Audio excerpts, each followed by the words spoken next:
علی صحابی نہیں، علی مصطفیٰ کا بھائی ہے۔ اب دوسرے امام ہیں امام احمد بن حنبل، وہ علی کو کیا عقیدہ رکھ رہے ہیں علی کے بارے میں؟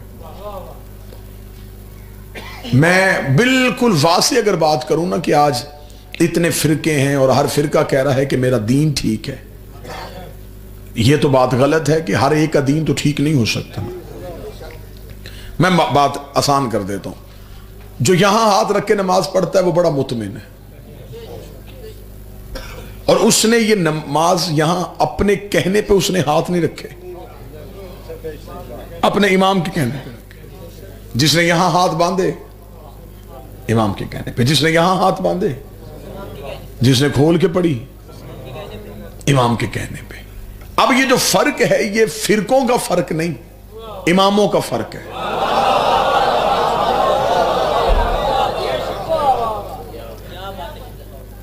اچھا، یہ نماز وہ کام ہے جو دن میں نبی 5 دفعہ کرتے تھے اور چھپ کے نہیں کرتے تھے، ظاہراً لوگوں کے سامنے کرتے تھے۔ جو کام دن میں نبی نے 5 دفعہ کیا، امت کو ابھی تک وہ پتہ نہیں چلا کہ کیسے کرتے تھے۔ غدیر تو ایک دن آیا تھا، ہم نے 12 مانے، 12 کے 12 محمد۔ کسی کے مذہب پہ اعتراض نہیں کروں گا، کسی کے فرقے پہ تنقید نہیں، لیکن دنیا نے 12 کی ضد میں 4 مانے اور وہ چاروں بنائے گئے، ان میں سے ایک بھی سید نہیں، ان میں سے ایک نے بھی نبی کو دیکھا نہیں۔ پہلے نے حلال کیا، دوسرے نے حرام کر دیا، تیسرے نے مستحب کیا، چوتھے نے واجب کر دیا۔ ان 4 میں شریعت بدلی، 12 میں شریعت نہیں بدلی۔ چلے میں بات آسان کر دیتا ہوں، میرے اہل سنت بھائیوں تک عقلی حقائق پہنچانے کے لیے جملہ کہوں۔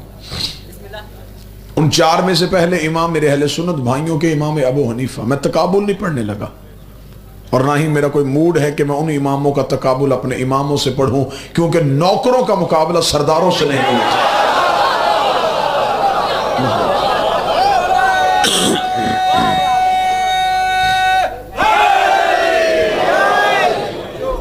متوجہ ہیں بات کی جانب؟ بڑے اچھے، بڑے دھیمے لہجے میں، بڑی جامع انداز میں آپ کو مجلس سنانا چاہتا ہوں۔ پہلے امام، ان کا نام ابو حنیفہ، نام ابو حنیفہ نہیں، کنیت ابو حنیفہ ہے، نام ان کا نعمان بن ثابت تھا۔ حنیفہ ان کی بیٹی کا نام تھا۔ کوئی مسئلہ پوچھنے کے لیے آیا تھا، انہیں بتانے میں دیر ہو گئی تھی، پیچھے سے بیٹی نے جواب بتا دیا تھا، تو اس جواب کی وجہ سے بیٹی کے نام سے مشہور ہو گئے۔ نام ان کا نعمان بن ثابت ہے، ادھر امام ہے، میں نے بڑی عزت کے ساتھ ان کا نام لیا، میرے اہل سنت بھائیوں کے امام ہیں۔ میں سنی کتابوں سے ثابت کرنے کے لیے تیار ہوں، نعمان بن ثابت کہتے ہیں 2 سال میں جعفر صادق کی شاگردی نہ کرتا، جہالت کی موت مر جاتا۔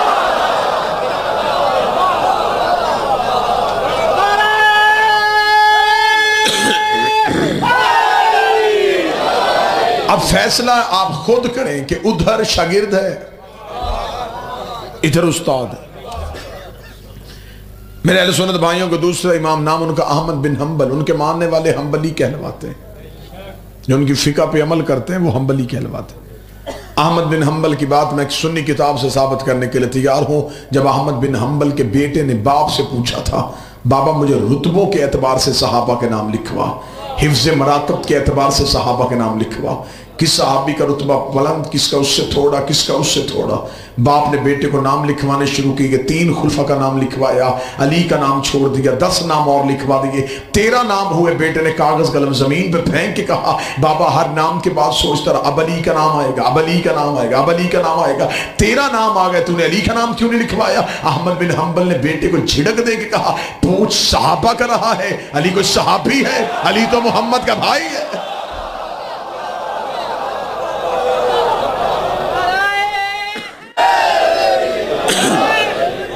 بڑی علمی سی تقریر میں آپ کو سنانا چاہوں گا، اگر آپ مکمل توجہ فرمائیں۔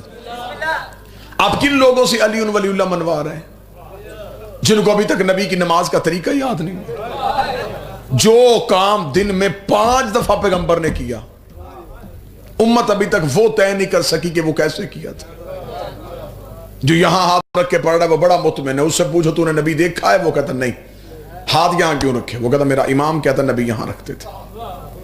جس نے یہاں رکھے وہ کہتا میرا امام کہتا نبی یہاں رکھتے تھے۔ اب یہ تو نہیں ہو سکتا کہ نبی ہر طریقے سے پڑھتے تھے، نبی کا طریقہ تو ایک ہی تھا نا۔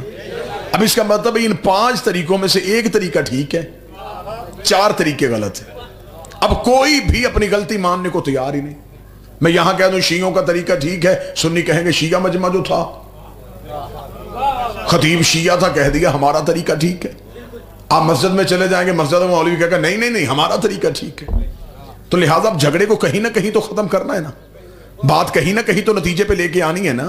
ایسے تو نہیں اس بات کو بڑھانا، تو پھر بات ختم کر دیتے ہیں۔ یہ نہیں دیکھتے نماز کس کی ٹھیک ہے، پہلے یہ دیکھتے ہیں امام کس کا ٹھیک ہے، اس کی نماز ٹھیک ہوگی۔ ایسی مجلس سن لیں گے نا جی آپ۔ اب ہم ہیں نبی کے 1500 سال بعد آنے والے لوگ، 1600 سال بعد آنے والے لوگ۔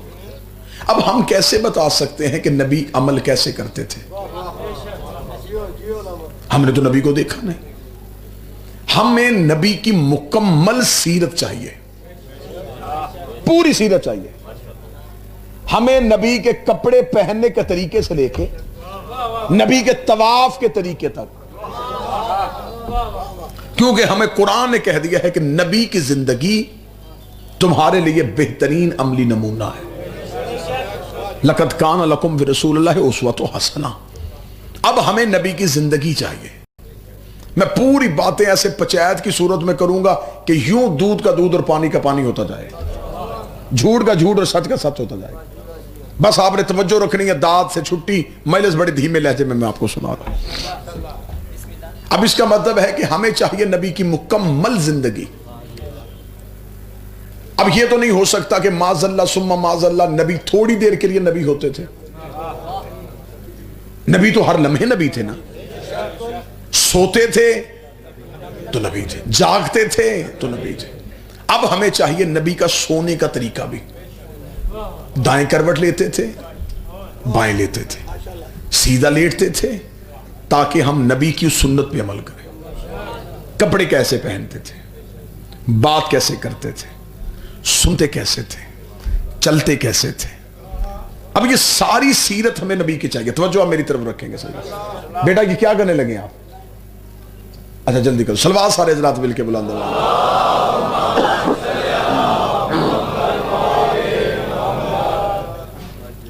پھر بھی بلند آواز سے صلوات۔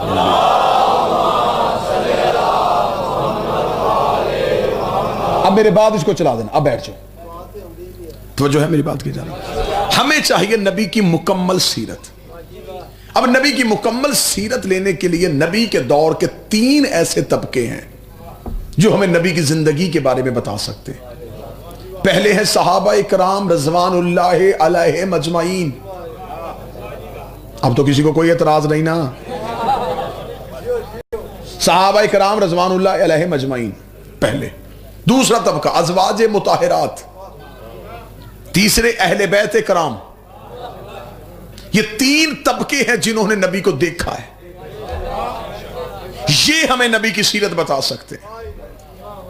چلے پہلے سنی بھائیوں کی بات کرتے ہیں، اہل بیت کے دروازے پہ بعد میں آئیں گے۔ اگر ہم صحابہ سے نبی کی زندگی پوچھنے جائیں تو صحابہ ہمیں نبی کی وہی زندگی بتائیں گے جو گھر سے باہر تھی۔ بالکل مطمئن ہو گئے مجھے سنیے گا، لیکن نتیجے پہ ساتھ دینا آپ نے۔ صحابی گھر کے باہر نبی کے ساتھ ہے، لیکن جو ہی نبی دروازے پہ جاتے ہیں تو آگے آیت لٹکی ہوئی ہے، خبردار میرے نبی کے گھروں میں داخل نہ ہونا۔ صحابی ہمیں وہی سیرت دیں گے جو گھر سے باہر ہے۔ اگر ہم نبی کی بیویوں سے پوچھیں تو وہ ہمیں وہی سیرت بتائیں گی جو گھر کے اندر ہے، اس لیے کہ آیت صحابہ کو اندر نہیں آنے دے رہی، نبی کی بیویوں کو باہر نہیں جانے دے رہی۔ قرآن انہیں کہہ رہا ہے کہ باہر رک جاؤ، انہیں کہہ رہا ہے اے نبی کی بیویوں اپنے گھروں کے اندر بیٹھی رہو۔ اس کا مطلب ہے صحابی سیرت بتائے گا گھر کے باہر کی، بیویاں سیرت بتائیں گی گھر کے اندر کی۔ اب اہل بیت مجبوری بن گئی ہے، دین اہل بیت سے لینا پڑے گا، اس لیے نبی گھر میں ہوتے تھے یہ سینے پہ ہوتے تھے، نبی مسجد میں ہوتے تھے یہ پشت پہ ہوتے تھے۔ اب اس کا مطلب ہے کہ ہمیں چاہیے نبی کی مکمل سیرت۔ اب اتنے طریقے ہیں مسجدوں میں، مسجد اللہ کی ہے لیکن باہر فرقے کا نام لکھا ہے، یہ حنفی ہے، یہ بریلویوں کی ہے، یہ دیوبندیوں کی ہے، یہ شیعوں کی ہے۔ مسجد اللہ کی تھی، تقسیم ہو گئی فرقوں میں، یعنی کہ مسلمان اتنا جدید پسند ہوا اس نے اللہ بھی بانٹ لیا ہے۔ اب جو اپنے فرقے میں ہے وہ کہہ رہا ہے جی میرا مذہب ٹھیک ہے، کوئی اپنی عقیدے سے ایک انچ پیچھے ہٹنے کو تیار نہیں۔ قتل پہ آ جائیں گے، گالم گلوچ پہ آ جائیں گے، وہ کہیں گے نا ہمارا عقیدے کو نہیں چھیڑنا، ہمارا عقیدہ ٹھیک ہے۔ اب مسئلہ یہ ہے کہ نبی لے کے آئے تھے ایک دین، آج وہ دین مختلف حصوں میں تقسیم ہو گیا ہے، اور جس کے پاس ہے وہ کہتا میرا دین ٹھیک ہے، اور یہ سارے ہی مانتے ہیں کہ سب کا ٹھیک نہیں،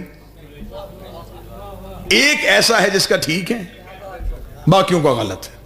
میں کسی پہ تنقید نہیں کروں گا، اپنا ٹھیک نہیں کروں گا، میرا کام ہے حقائق پڑھنے آپ کے ساتھ۔ اب آپ مجھ سے پوچھیں کہ دین نبی نے ایک دیا تھا، یہ فرقوں میں تقسیم کیسے ہوا؟ اب میں وجہ پڑھ دیتا ہوں، بندے یہ وجہ ممبر سے پڑھتے نہیں، میں پڑھنے لگا۔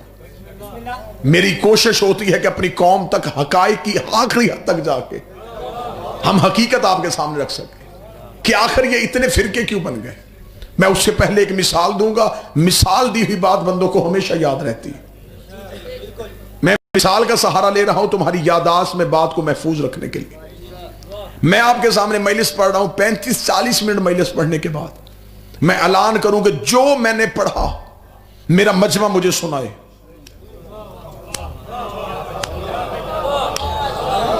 ایسا ہو سکتا ہے کہ کوئی مجھے میری 35 منٹ کی تقریر لفظ ب لفظ سنا دے؟ ایسا نہیں ہو سکتا۔ اب آپ نے میری مجلس سنی، مجلس ختم ہوئی، اب اپنے اپنے گلیوں، شہروں، دیہاتوں میں چلے گئے۔ آپ سے کسی نے پوچھا کل کہاں تھے؟ مجلس میں۔ وہاں کیا پڑھا گیا؟ اب آپ نے میری تقریر اپنے انداز سے سنائی۔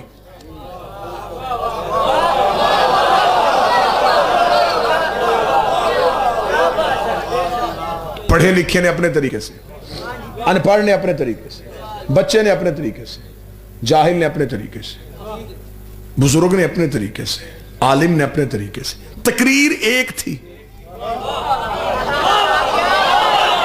بادشاہ حسین عزت عطا فرمائے۔ یہ مختلف حصوں میں تقسیم کیوں ہو گئے؟ کیوں؟ جتنے راوی بدلتے گئے اتنی تقریر بدلتی گئی، کیونکہ آپ کو یاد ہی نہیں ہوئی تھی، آپ نے تو اپنے اپنے انداز سے سنانی تھی نا۔ تو پھر اب تکلیف نہ ہو کسی بندے کو، تو بعد میں حقیقت کی کرنے لگا ہوں۔ رات کی تنہائی میں بستر پہ سوچے گا تو ضرور کہے گا جو شیعہ خطیب تھا بعد وہ سچی کر گیا۔ میری 35 منٹ کی تقریر اتنے پڑھے لکھے بندوں کو یاد نہیں ہو سکتی، نبی کی 23 سال کی تبلیغ چند دن پہلے بدھ چھوڑنے والے بندوں کو یاد کیسے ہو سکتی؟ وہ نبی کی سیرت کیسے بتا سکتے؟ اب جو نبی بول رہے ہوتے تھے وہ نبی کی ذاتی تقریر نہیں ہوتی تھی۔ خدا کہتا ہے یہ نہیں بولتا، میں بولتا ہوں۔ نبی تقریر ایک کرتے تھے، وہ اللہ کی زبان ہوتی تھی، لوگ سن کے اپنے اپنے علاقوں میں جا کے سناتے، تقریر میں فرق آ جاتا، اسی فرق سے فرقے بن گئے۔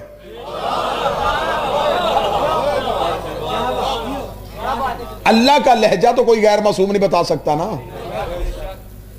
تو توحید کے لہجے میں اتنا سا بھی فرق آ جائے تو اتنا سا بھی فرق جو ہے وہ مذہب کا فرق ہو گیا۔ تقریر اسی مثال کو آگے بڑھاؤں گا، آپ نے بڑے اچھے طریقے سے یہ مثال کو پسند کیا تو میرا خیال ہے اسی مثال کو آگے بڑھاتے۔ اب اگر کوئی کہے مجھ سے، میں تھوڑے دن بعد پھر سیال کوٹ میں آؤں، کوئی مجھ سے کہہ دیا آپ وہاں مجلس پڑھنے کے لیے آئے تھے, آپ نے یہ جملہ پڑھا تھا, میں کو نہیں پڑھا تھا. وہ کہ جس نے مجھے بتایا تھا اس نے تو مجھے یہ بتایا. میں کہوں گا قصور میرا نہیں, تو نے جس سے پوچھا وہ بندہ سچا نہیں تھا. میری تقریر اس نے تجھے توڑ مروڑ کے سنا دی. اب یہاں پہ کوئی بندہ وہ کہے دی نہیں ہمیں پوری تقریر آصف علوی کی چاہیے, جو اس نے پڑھا وہ لفظ بلفظ چاہیے. اتنے لوگوں میں سے ہر ایک بندے کا ایک ایک کر کے وہ ایڈریس نوٹ کرے, سب کے گھروں میں جا کے دستک دے. آپ مجلس میں تھا جی, کیا پڑھا؟ ایک نے کچھ سنایا, ایک نے کچھ سنایا, ایک نے کچھ سنایا. 300 گھروں میں گیا, 300 تقریریں اس کے پاس اکٹھی ہو گئی. اس نے کہا نہیں مجھے 300 نہیں چاہیے, مجھے ایک تقریر دو جو اس نے پڑھی. پھر ایک بندہ کہے گا کہ اب ہم تجھے بتاتے ہیں. یہ مجلس میں سامنے بچہ بیٹھا ہوا, بالکل یہ میرے سامنے. اس بچے کے پاس ہے موبائل فون, آپ سن رہے ہیں, یہ ریکارڈ کر رہا ہے.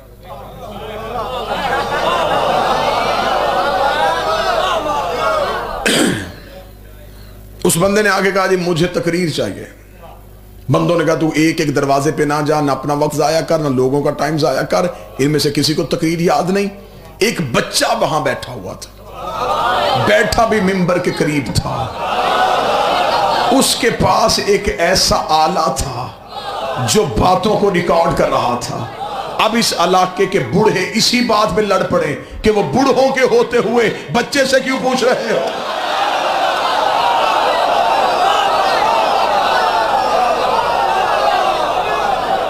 تھوڑی آپ مہربانی فرمائیں گے کیونکہ 2019 ہے, ہمیں مثالوں کے سہارے لینے پڑ رہے ہیں.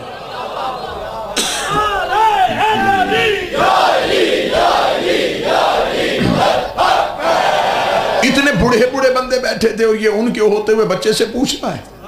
تو وہ صاحب عقل انہیں سمجھائے گا بابا جی اس میں ناراض ہونے والی بات نہیں, آپ کے حافظے میں تو بات ہی نہیں ہے. اس بچے کے پاس ایک ایسا آلہ تھا جو باتوں کو محفوظ کر رہا تھا. اگر یہ بچہ اس موبائل فون کو محفوظ کر کے رکھے تو 25 سال کے بعد بھی اسے آن کرے تو میں ایسا ہی بولنا شروع کر دوں گا جیسے اب بول رہا ہوں. نہ لفظ بدلے, نہ لہجہ بدلا, نہ روانی بدلی, نہ موضوع بدلا, نہ گفتگو بدلا. شیعوں کو قتل کر دو تمہاری مرضی ہے, ہمیں دیواروں پہ کافر لکھ دو تمہاری مرضی ہے, ہمارا مذہب تو ہم سے آ کے سنو. ہم شیعہ اتنے بھی جاہل نہیں ہیں, ہم نے دین اہل بیت سے اس لیے لیا ہے. نبوت بول رہی تھی, امامت محفوظ کر رہی تھی. نبوت بول رہی تھی, امامت محفوظ کر رہی تھی. 25 سال کے بعد علی نے آ کے مدینے کی مسجد میں نماز پڑھائی تو اندھے صحابی نے چیخ مار کے کہا آج محمد والی نماز ہی آ رہا ہے. دین لینا ہے ہم نے امام سے, اور امام کا معصوم ہونا ضروری ہے. صحابہ کی عزت ہے, اطاعت نہیں. اطاعت ہوتی ہے معصوم کی, صحابی معصوم نہیں. اہل بیت کی عزت بھی ہے, اطاعت بھی ہے. ان کا کہنا رسول کا کہنا ہے, ان کا بولنا رسول کا بولنا ہے. درود سارے حضرات مل کے بلند آواز سے پڑھیے.